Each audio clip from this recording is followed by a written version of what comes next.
जय शिवराय मित्रांनो, हर हर महादेव. आत्ताचं वाजलं आहे 5:30 आणि आम्ही निघालो आहे चंदेरी किल्ल्यावर. तामसई गावात गाडी केली पार्क आणि आम्ही आता निघालो आहे गडाच्या दिशेने. चालता चालता कधी उजेड झाला काही समजलाच नाही. जंगल ट्रॅक असल्यामुळे अशा प्रकारे खुणा केल्या आहेत की जेणेकरून सर्वांना रस्ता मिळेल. सागर काय बोलतो ऐका तुम्ही. अजून 1 घंटा बाकी अजून नानी यायची. थोडी विश्रांती घेऊन पुन्हा एकदा चढायला केली सुरुवात. 1.5 तासाच्या चढाईनंतर आम्ही जाऊन श्री चांदेरेश्वर मंदिर येथे पोचतो. रविवार असल्यामुळे पब्लिकचा तर काही विषयच नाही. चंदेरीवरचा सर्वात कठीण टप्पा पार करून आपण जाऊन पोचतो तो चंदेरीच्या टॉपवर.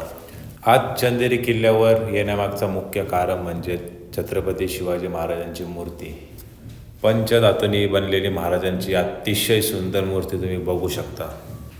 महाराजांचे केले दर्शन आणि सह्याद्रीच्या निसर्गात झालो रम्य. सौरभ दादा आणि तेजस दादाकडून घेतली थोडी माहिती आणि निघालो आम्ही परतीच्या प्रवासाला. चला मित्रांनो, भेटू पुन्हा एकदा. हर हर महादेव.